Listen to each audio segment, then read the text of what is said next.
அல்லாஹ் தஆலா இந்த வருடத்தின் ரமலான் மாதத்தின் பிரதான நோன்பை அதாவாக நாளை பிடிக்க நியத்து செய்கிறேன். அல்லாஹ்விற்காக. அல்லாஹ்வுடைய அளப்பெரும் கிருபை புனிதமான ரமலான் மாதத்தினுடைய இரவு நேர தொழுகையை நிறைவு செய்துவிட்டு அமர்ந்திருக்கின்றோம். நம் வாழ்நாள் முழுவதும் அல்லாஹுவை நின்று வணங்கி மகிழ்ந்து தொழுது வாழக்கூடிய நற்பாக்கியசாலிகளுடைய கூட்டத்தில், நல்லோர்களுடைய பட்டியலில் உங்களையும் என்னையும் நம்முடைய குடும்பத்தார்களையும் வல்ல ரப்புல் ஆலமீன் அல்லாஹ் சேர்த்து அருள்பாலிப்பானாக. புனிதமான ரமலான் மாதத்தினுடைய கடைசி 10 நாட்களிலே நாம் இருக்கின்றோம். லைலத்துல் கத்ர் எனும் இரவை தேடக்கூடிய, லைலத்துல் கத்ர் இரவிலே அமல் செய்யக்கூடிய ஒரு அற்புதமான காலகட்டத்திலே நாம் இருக்கின்றோம். நபிகள் நாயகம் ஸல்லல்லாஹு அலைஹி வஸல்லம் அவர்கள் லைலத்துல் கத்ர் இரவை ரமலானுடைய இறுதி 10 நாட்களிலே தேடிக்கொள்ளுங்கள் என்றும், ரமலானுடைய இறுதி 10 நாட்களிலே ஒற்றைப்படையான இரவுகளிலே 21, 23, 25, 27, 29 ஆகிய பிறைகளிலே நீங்கள் லைலத்துல் கத்ர் இரவை தேடிக்கொள்ளுங்கள் என்று நபிகள் நாயகம் ஸல்லல்லாஹு அலைஹி வஸல்லம் அவர்கள் கூறினார்கள். தஹர்ரவ் லைலத்துல் கத்ர் ஃபில் வித்ரி இந்த ஷஹ்ர் ரமலான், ரமலான் மாதத்தினுடைய ஒற்றைப்படையான இரவுகளிலே லைலத்துல் கத்ர் எனும் அந்த இரவை தேடிக்கொள்ளுங்கள் என்று நபிகள் நாயகம் சொன்னார்கள். அந்த அடிப்படையிலே லைலத்துல் கத்ரை தேட வேண்டிய, லைலத்துல் கத்ர் இரவிலே அமல் செய்ய வேண்டிய நாட்களிலே நாம் இருக்கின்றோம். லைலத்துல் கத்ர் எனும் இரவினுடைய பாக்கியத்தை அடையக்கூடிய பெரும் பேரருளை நம் எல்லோருக்கும் அல்லாஹு தஆலா தந்து அருள்பாலிப்பானாக. இன்றைய தினம் ஓதப்பட்ட சூறாவிலே அல்லாஹு தஆலா சூரத்துல் நஜ்ம், சூரத்துல் கமர், நட்சத்திரம், சந்திரன் என்ற 2 பெயர் கொண்ட ஒரு சூறாவை இன்றைய தினம் ஓதப்பட்டது. குர்ஆனிலே அல்லாஹு தஆலா இப்படி வானவியல் சாஸ்திரங்களை பற்றி, வானிலே இருக்கக்கூடிய கோள்கள், வானிலே இருக்கக்கூடிய சூரியன், சந்திரன், இவைகளை பற்றி எல்லாம் குர்ஆனிலே சூறாக்களை அல்லாஹு தஆலா இறக்கி வைத்திருக்கின்றான். சூரத்து ஷம்ஸ் என்று கூட இருக்கிறது, சூரியன் என்று ஒரு சூறா இருக்கிறது. சூரத்துல் லைல், இரவு என்று கூட ஒரு சூறா இருக்கிறது. இப்படி பல்வேறு சூறாக்களை அல்லாஹு தஆலா சொல்லி காட்டுகின்றான். அந்த அடிப்படையிலே சூரத்துல் கமர், கமர் என்று சொன்னால் சந்திரன் என்ற அர்த்தம். பிறை பார்த்துத்தான் நாம் நோன்பு வைக்கிறோம், பிறை பார்த்துத்தான் நாம் நோன்பை விடுகின்றோம். எஸ் அலூனக அனிஷ் ஷஹ்ரில், அவர்கள் மாதங்களை பற்றி உன்னிடத்திலே கேட்கின்றார்கள். நபியே நாயகமே, உங்களிடத்திலே அவர்கள் மாதங்களை பற்றி கேட்கின்றார்கள். எஸ் அலூனக அனில் அஹில்லா, மேலும் அவர்கள் பிறை பற்றி உங்களிடத்திலே கேட்கின்றார்கள். அவைகள் நாட்களை கணக்கிடுவதற்காகவோ இருக்கின்றது என்று நீங்கள் அந்த மக்களுக்கு பிறையினுடைய விஷயத்தை சொல்லுங்கள் என்று அல்லாஹு தஆலா சொல்லி காட்டுவான். நபிகள் நாயகத்திடத்திலே ஒரு கூட்டத்தார்கள் வருகிறார்கள். நபிகள் நாயகத்திடத்திலே வந்து அந்த கூட்டத்தார்கள், நீங்கள் அல்லாஹுவின் தூதர் என்பதை நாங்கள் ஏற்றுக்கொள்ள வேண்டும் என்று சொன்னால் நீங்கள் எங்களுக்கு ஒரு அற்புதத்தை நிகழ்த்தி காட்ட வேண்டும், ஏதாவது ஒரு அற்புதத்தை நீங்கள் நிகழ்த்தி காட்டுங்கள், நீங்கள் அல்லாஹுவின் தூதர் என்பதை உண்மை என்று நாங்கள் ஏற்றுக்கொள்கின்றோம் என்று நபிகள் நாயகத்திடத்தை கேட்கின்றார்கள். இப்படி பல கூட்டத்தார்கள் அந்தந்த நபிமார்களை சோதிப்பதற்காக ஒவ்வொரு அற்புதங்களை கேட்டார்கள். ஃபிரௌன் கூட மூசா நபிகிட்ட கேட்டான், நீ அல்லாஹ்வின் தூதர் என்பதற்கு என்னப்பா அடையாளம் கேட்டவன தான் அவங்க அல்லாஹ் கம்பை கொடுத்து அவன் கேட்பான்னு தெரியும். ஃபிரௌன் கேட்பான்னு தெரியதற்கு முன்னாடியே மூசா நபிக்கு கம்பை மதியன் நகரத்திலே கொடுத்து அனுப்பிட்டான். நீங்கள் அவன் போகும்போது அல்லாஹ்வின் தூதர் என்பதற்கு அடையாளம் என்னன்னு கேட்பான், அந்த கம்பு தான், இந்த கம்பை கீழே போடுங்க, பாம்பா மாறும், அவன் பயந்துருவான். ஆனாலும் ஃபிரௌன் என்ன சொன்னா, அது ஒரு மேஜிக். இதை மாதிரி மேஜிக் செய்யக்கூடியவங்க நிறைய பேர் இருக்கிறாங்க, சூனியம் செய்யக்கூடியவங்க நிறைய பேர் நானும் தான் வச்சிருக்கேன்னு தான் ஃபிரௌனுக்கும் மூசா நபிக்கும் பெரிய போட்டியே வந்துச்சு. இந்த அற்புதத்தை வைத்துத்தான் நபிமார்களுக்கும் அந்த காலகட்டத்திலே வாழ்ந்த இறை மறுப்பாளர்களுடைய மன்னர்களுக்கும் சண்டையும் போட்டியும் வச்சு. அல்லாஹ் எதை அற்புதமாக கொடுக்கிறானோ அந்த அற்புதத்தை நம்ப மறுத்தார்கள். ஈசா நபிக்கு அல்லாஹு தஆலா மரணித்தவர்களுக்கு உயிர் பெற்று எழுப்பக்கூடிய அற்புதத்தை கொடுத்தான். அவங்க மௌத்தாகிட்டாங்கன்னா மக்கள் எல்லாம் கேட்டார்கள். என்ன கேட்டாங்க? ஒரு ஜனாசாவை கை காட்டி, இந்த ஜனாசாவை நீங்கள் உயிரோடி வர செய்யுங்க, உங்களை நாங்கள் அல்லாஹ்வின் தூதர் என்பதற்கு நாங்கள் ஏற்றுக்கொள்கிறோம். உடனே ஈசா அலைஹிஸ்ஸலாம் அந்த ஜனாசாவின் மீது கைகளை வைத்து தடவி, அல்லாஹ்வினுடைய திருப்பெயரால் சொல்கிறேன், அல்லாஹ்வினுடைய உத்தரவின் பெயரிலே நீ உயிர் பெற்று எழுந்து வருவாயாக என்று சொன்னவுடன் அந்த ஜனாசா அப்படியே எழுந்திருச்சு வந்துருச்சேன். ஈசா நபிக்கு அல்லாஹு தஆலா கொடுத்த அற்புதத்தை திருக்குர்ஆனிலே சொல்றான். அதனால தான் அவங்களுக்கு பேரே ரூஹுல்லா என்ற ஒரு பெயர் இருக்கிறது. ரூஹுல்லா என்று சொன்னால் அல்லாஹ்வுடைய உயிர் என்று ஒரு பெயரை கூட, என ரூஹை கொடுத்ததினால் அவருக்கு அப்படிப்பட்ட ஒரு பெயரை அல்லாஹு தஆலா வைத்திருப்பதாக நாம் பார்க்கின்றோம். இப்படி இந்த வரிசையில பல நபிமார்களுக்கு அல்லாஹு தஆலா அற்புதத்தை கொடுத்தான்.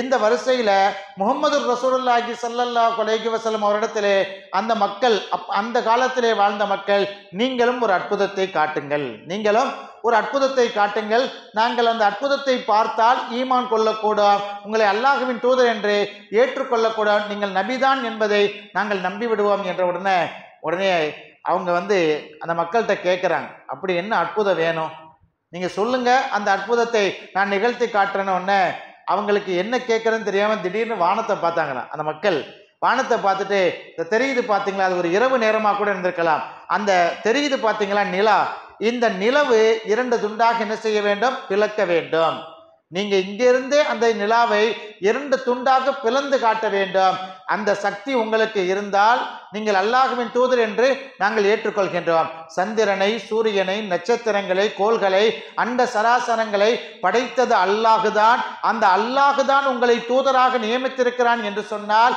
நீங்கள் இங்கிருந்து அந்த நிலாவை நோக்கி கையை நீட்டுங்கள், அந்த நிலா 2ஆக பிளக்க வேண்டும், அப்படி பிளந்து விட்டால் நாங்கள் உங்களை நபி என்று நம்புகிறோம் என்று முஹம்மது ரசூலுல்லாஹி ஸல்லல்லாஹு அலைஹி வஸல்லம் இடத்திலே மக்கள் கேட்டார்கள். நபிகள் நாயகம் இதானே நான் செய்கிறேன் அப்படின்ட்டு நிலாவை பார்த்து ஒரு கைகளை காட்டுகிறார்கள். பிஸ்மில்லா, அல்லாஹ்வுடைய திருப்பெயரால். எல்லா நபிமார்களும் அதைத்தான் சொன்னார்கள், மூசா நபியும் அதைத்தான் சொன்னார்கள், அல்லாஹ்வின் திருப்பெயரால் நான் கைகளை நீட்டுகிறேன், நிலாவே 2 துண்டாக பிளந்துவிடு என்று சொன்னவுடன் அந்த நிலா 2ஆக பிளந்தது என்று அதை பார்த்ததற்கு பிறகும் கூட சிலர் முஸ்லிம் ஆனார்கள், சிலர்கள் இஸ்லாத்தை அப்பொழுதும் ஏற்கவில்லை என்று குர்ஆன் பேசுகிறது.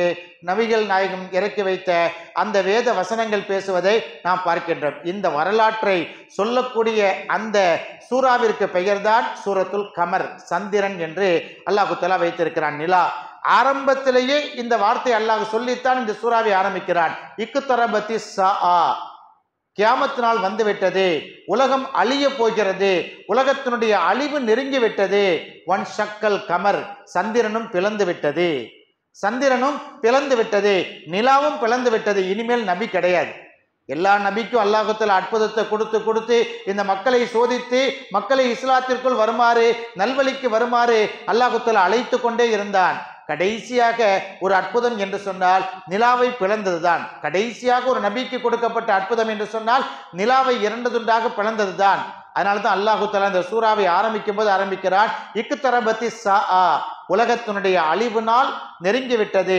ஒன் ஷக்கல் கமர், நிலாவும் பிளந்து விட்டது. நிலா பிளந்ததற்கு பிறகும் கூட, நிலா 2 துண்டாக உடைந்ததற்கு பிறகும் கூட இஸ்லாத்தை ஏற்றுக்கொள்ள முடியாது, அல்லாஹ்வின் தூதர் முஹம்மது ரசூலுல்லாஹி ஸல்லல்லாஹு அலைஹி வஸல்லம் அவர்களை ஏற்றுக்கொள்ள முடியாது என்று சொன்னால் அந்த மக்களை என்னவென்று சொல்வது என்று அல்லாஹ் தஆலா இந்த சூறாவிலே ஒரு அற்புதத்தை சொல்லி காட்டுகின்றான். இந்த அற்புதத்தை கண்ட ஒரு மன்னர், இந்தியாவில் உள்ள ஒரு மன்னர் முஸ்லீம் ஆனதாக வரலாற்று குறிப்புகள் சொல்கிறது. வரலாற்று குறிப்புகள், இந்த நிலா பிளந்த உடனே எல்லா நாட்டுக்கும் தெரிஞ்சிருக்குமா இல்லையா, ஒரு நிலா தான் உலகத்துல எங்க இருந்து பார்த்தாலும் அந்த நிலா 2ஆக, இப்ப நம்ம பார்க்கிறோம், சூரிய கிரகணம் வந்தால், சந்திர கிரகணம் வந்தால் உலகத்துல எல்லா சயின்டிஸ்டும் அறிவிப்பு செய்றாங்க, எல்லா நியூஸ் சேனலும் சொல்லுகிறது, இந்த நாட்டுல தெளிவாக தெரியும், இந்த இடத்துல இந்த சந்திர கிரகணத்தை தெளிவாக பார்க்கலாம்னு சொல்றாங்களா இல்லையா. இது மாதிரி உலகத்துல எல்லா இடத்துக்கும் நபிகள் நாயகம் அந்த நிலாவை 2 துண்டாக பிளந்து காட்டிய அந்த அற்புதம் எல்லா நாட்டுக்கும் தெரிஞ்சு. நம்ம நாட்டில் வாழ்ந்த அந்த காலகட்டத்திலே கிபி 5ஆம் 6ஆம் நூற்றாண்டு, நபிகள் வாழ்ந்த நூற்றாண்டு என்ன, 5ஆம் நூற்றாண்டு 6ஆம் நூற்றாண்டு. இந்த 6ஆம் நூற்றாண்டிலே வாழ்ந்த கேரளாவிலே ஆட்சி செய்து கொண்டிருந்த ஒரு சேரமான் பெருமான் என்று சொல்லக்கூடிய ஒரு மன்னர், வரலாறு நீங்க நெட்ல தட்டி பார்த்தீங்கன்னா இந்த வரலாறு உங்களுக்கு கிடைக்கும். சேரமான் பெருமான். இந்தியாவில் முதல் பள்ளிவாசல் எப்போ கட்டப்பட்டுச்சுன்னு யாருக்கா தெரியுமா? கிபி 629ஆம் ஆண்டிலே தான் இந்தியாவில் முதல்ல பள்ளிவாசல் கட்டப்படுகிறது. அந்த பள்ளிவாசலை கட்டியதும் இந்த சேரமான் பெருமான் என்று சொல்லக்கூடிய இந்த மன்னர் தான். கேரளாவை ஆட்சி செய்து கொண்டிருக்கிறார். மலபார் பகுதியை, மலபார் தேசத்தை ஆட்சி செய்து கொண்டிருக்கக்கூடிய அந்த மன்னர் தான் முதலிலே இந்தியாவிலே பள்ளிவாசலை கட்டி எழுப்புகிறார். 629 ரசூலுல்லாஹ் வஃபாத்தாகி கொஞ்ச காலகட்டத்தில், வஃபாத்துக்கு கொஞ்ச காலகட்டத்தில் தான் அந்த மாதிரி அந்த நேரத்திலேயே இந்தியாவில் பள்ளிவாசல் வந்துருச்சு. அந்த மன்னர் வந்து நிலாவை பார்க்குறாரா, 2 துண்டா பிளந்துருக்கு. உடனே அந்த மன்னர் தன்னுடைய சகாக்கள்கிட்ட, அவருக்கு ஆலோசனை சொல்லக்கூடியவங்கள்ட்ட எல்லாம் கேட்குறாரு, என்ன ஒரு வித்தியாசமா இருக்கு இன்னைக்கு வானில் நிலா, இந்த நிலாவை பார்த்தாலே எப்போதும் உள்ள மாதிரி தெரியலைன்னு. உடனே அங்க இருந்த அந்த விஞ்ஞானிகள், அந்த காலகட்டத்தில் இருந்த அறிஞர்கள் எல்லாம் மன்னர்கிட்ட சொல்லியிருக்காங்களா, அரபு தேசத்துல கடவுளின் தூதர் என்று ஒரு மனிதர் வந்திருக்கிறார், அவரிடத்திலே அந்த மக்கள் நிலாவை பிளந்து காட்டுமாறு, உங்களுக்கு நிலாவை நீங்கள் பிளந்து காட்டினால் உங்களை நாங்கள் நம்புகிறோம் என்று சொன்னதாகவும், அவர்தான் கைகளை நீட்டி விண்ணை நோக்கி கைகளை நீட்டி இந்த நிலாவை பிளந்து விட்டார் என்று அந்த மன்னருக்கு எடுத்து சொல்லியிருக்கிறாங்க. இந்த சேரமான் பெருமானுக்கு இந்த சம்பவத்தை, இந்த நிகழ்ச்சியை எடுத்து சொன்ன உடனே அவர் உடனே மக்காவுக்கு கிளம்பி போயிட்டார். மதீனாவுக்கு, அரபு நாட்டுக்கு அவர் எங்க இருக்கிறார்னு கேட்டிருக்காங்க. அவர் அரபு தேசத்திலே இருக்கிறார். அரபு நாட்டிலே வசிக்கக்கூடிய மன்னர், அல்லாஹுவின் தூதர், கடவுளின் தூதர், கடவுள் அவரை அனுப்பி வைத்திருக்கிறார் என்று அந்த நாட்டில் அவர் பிரச்சாரம் செய்து கொண்டிருக்கின்றார் என்று இந்த மன்னர் அதை அப்படியே நம்பி விட்டார். நம்பி நாமும் அவரை கண்களால் காண வேண்டும், அவரை பார்த்து அவர் கொண்டு வந்த மார்க்கம் உண்மைதானா என்பதை நாம் ஏற்றுக்கொள்ள வேண்டும் என்று அவர் பயணப்பட்டு சென்று அங்கே இஸ்லாத்தை தழுவிய ஒரு வரலாறும் உண்டு. இந்தியாவிற்கும் இஸ்லாத்திற்கும் எப்பவே தொடர்பு இருந்திருக்கு பாருங்க. அந்த காலகட்டத்திலே கொலம்பஸ் கடல் பகுதியிலே வந்து கண்டுபிடிப்பதற்கு முன்னால், பல்வேறு வணிக நிறுவனங்கள் இந்தியாவிற்கு வருவதற்கு முன்னால், ஆங்கிலேயர்கள் இந்தியாவை ஆட்சி செய்வதற்கு முன்னால், பல நூற்றாண்டுகளுக்கு முன்னால், ஒரு 14 நூற்றாண்டுகளுக்கு முன்னாலே இந்தியாவுக்குள் இஸ்லாம் வந்திருக்கிறது. எப்படி வந்திருக்கிறது? நிலாவை பிளந்த அந்த அற்புதத்தின் மூலமாக இந்தியாவுக்குள் இஸ்லாம் வந்ததாக வரலாறு எழுதி வைக்கப்பட்டிருப்பதை நாம் பார்க்கின்றோம். சேரமான் பெருமான் அங்கே போய்விட்டார், நபிகள் நாயகத்தினுடைய கதைகளை படித்து விட்டார், அந்த தோழர்களை சந்தித்து விட்டார், இஸ்லாத்தை ஏற்றுக்கொண்டார். ஆனால் அவர் திரும்பி இந்தியாவிற்குள் வந்தாரா வரவில்லையா என்பதிலே வரலாற்று சரியாக சொல்லவில்லை. ஒரு வரலாறு அங்கே அவர் மௌத்தாகிவிட்டார் என்றோ, சில வரலாறுகள் அவர் இங்கே வந்தார் என்றோ, ஆனால் அவருடைய உத்தரவின் அடிப்படையிலே தான் இங்கே பள்ளிவாசல் நிறுவப்பட்டிருக்கிறது. இன்னைக்கும் நீங்க போனா நெட்ல நீங்க அடிச்சு பாருங்க, முதல் பள்ளிவாசல் அடிச்சா சேரமான் மஸ்ஜித்னு இருக்கு. இந்த பள்ளிவாசல் பேரை கூகுள்ல தட்டி பாருங்க, சேரமான் மஸ்ஜித். அவர் கட்டிய மாதிரி, அவர் உத்தரவு போட்ட மாதிரியே அந்த பள்ளிவாசல் இன்னும் அப்படியே பாதுகாக்கப்பட்டு வைக்கப்பட்டிருக்கிறது என்பதை நாம் பார்க்கின்றோம். இப்படி பல்வேறு சரித்திர சம்பவங்களை சொல்லக்கூடிய, நபிகள் நாயகத்தினுடைய பேரற்புதத்தை சொல்லக்கூடிய ஒரு சூறாதான் இன்றைய தினம் ஓதப்பட்டது. சந்திரனை பார்த்துத்தான் இஸ்லாமே இருக்கிறது. நமக்கு சூரிய நாட்காட்டி அல்ல, சந்திரன் தான் நம்முடைய அனைத்துமே. நிலாவை பார்த்துத்தான் இஸ்லாத்தினுடைய வாழ்வே இருக்கிறது. நமக்கு 12 நாள் பின்னாடி தான் உலகத்தினுடைய சுழற்சி இருக்கிறதா இல்லையா? நம்முடைய பிறப்பும் இறப்பும் 12 நாள் மற்றவங்களுக்கெல்லாம் பின்னாடி தான். மற்றவங்கெல்லாம் 12 நாள் லேட்டாக கணக்கு போடுவாங்க.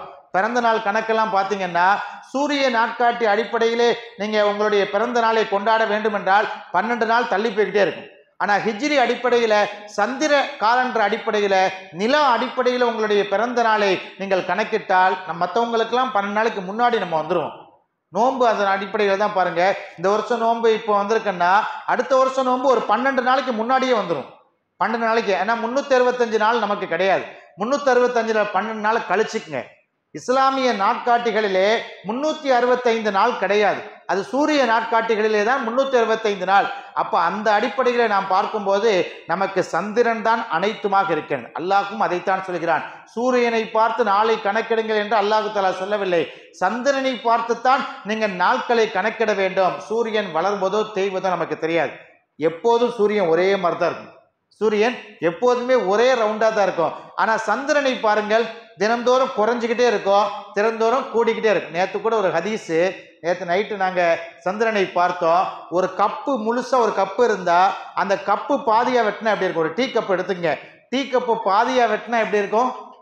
அப்படி நிலா என்னைக்கு இருக்குதோ அன்னைக்குத்தான் லைலத்துல் கத்ர் இரவு என்று கூட ஒரு ஹதீஸிலே சொல்லப்பட்டிருப்பதை நாம் பார்க்கின்றோம். லைலத்துல் கத்ர் இரவை கண்டுபிடிப்பதற்கு பல்வேறு அடையாளங்கள் சொல்லப்பட்டிருக்கிறது. அது இந்த நாளாக இருக்கலாம், அந்த நாளாக இருக்கலாம், சில லைட்டான மழை தூறல்கள் இருக்கலாம். அன்றைக்கு வெயில் அதிகமாகவும் அடிக்காது, குளிர் அதிகமாகவும் இருக்காது, அந்த நாள் இதமான நாளாக இருக்கும் என்றெல்லாம் ஹதீஸ்களிலே சொல்லப்பட்டிருப்பதை பார்க்கின்றோம். அதை நிலாவை வைத்தும் ஒரு அடையாளத்தை சொல்கிறார்கள். நிலா பாதி கப்பு வெட்டப்பட்டிருந்தால் எப்படி இருக்குமோ அந்த மாதிரி அளவிலே என்றைக்கு வானிலே நிலா இருக்கிறதோ அன்றைக்கு லைலத்துல் கத்ர் இரவாக இருக்கக்கூடும் என்று கூட சில சகாபாக்கள் நபிமொழிகளிலே அறிவித்திருப்பதை நாம் பார்க்கின்றோம். சில சகாபாக்கள் 25வது பிறை என்றும், சில சகாபாக்கள் 27 லைலத்துல் கத்ர் இருக்கலாம் என்றும், சில சகாபாக்கள் 29ஆக இருக்கலாம் என்றும், சில சகாபாக்கள் கடைசி 10 நாளும் தேடுங்கள், சில சகாபாக்கள் கடைசி ஒற்றைப்படை இரவுகளிலே மட்டும் 5 நாட்களிலே மட்டும் நீங்கள் தேடிக்கொள்ளுங்கள் என்று அறிவிக்கப்பட்டிருப்பதை நாம் பார்க்கின்றோம். எனவே இந்த நிலாதான் நமக்கு இந்த நாட்களை காட்டிக் கொண்டிருக்கின்றது, நம்முடைய நேரங்களை வகுத்து கொண்டிருக்கிறது. அப்படிப்பட்ட நிலாவை பிளந்து இஸ்லாத்தை ஆதாரமாக காட்டியவர்கள் நபிகள் நாயகம் ஸல்லல்லாஹு அலைஹி வஸல்லம் அவர்கள். அந்த ஆதாரத்தை காட்டியும் சில பேர் இஸ்லாத்தை ஏற்றுக்கொள்ளவில்லை. சேரமான் பெருமானுக்கு அல்லாஹ் தஆலா ஹிதாயத்தை கொடுத்தார். நமக்கு ஆதாரத்தை பார்க்காமலே, நிலாவை பார்க்காமலே கூட நமக்கு அல்லாஹ் தஆலா ஹிதாயத்தை கொடுத்திருக்கிறார். பேரற்புதம் என்ற அந்த ஹிதாயத்தை, சொர்க்கத்தின் பக்கம் செல்லக்கூடிய ஹிதாயத்தை, நரகத்தை விட்டு பாதுகாக்கக்கூடிய ஹிதாயத்தை அல்லாஹ் தஆலா நம்முடைய தாய் வழி மூலமாக, தந்தை வழி மூலமாக, நம்முடைய குடும்பத்தின் வழி மூலமாக நமக்கு வந்திருக்கின்றது. அப்படி வந்திருந்தாலும் இந்த இஸ்லாத்தை உளப்பூர்வமாக, மனப்பூர்வமாக நாம் ஏற்றுக்கொண்டு நம்முடைய கடமைகளின் மூலமாக, இபாதத்துகளின் மூலமாக இந்த இஸ்லாத்தை அலங்கரிப்போம். அல்லாஹ் தஆலா நம்மை இஸ்லாமியர்களாக, உண்மை முஸ்லிம்களாக, உண்மை முஃமின்களாக கபூல் செய்து அருள்பாலிப்பானாக. வாஹு தஅவானா அல்ஹம்துலில்லாஹி ரப்பில் ஆலமீன். அஸ்ஸலாமு அலைக்கும் வரஹ்மத்துல்லாஹி வபரகாத்துஹு. பிஸ்மில்லாஹிர் ரஹ்மானிர் ரஹீம். அல்ஹம்துலில்லாஹி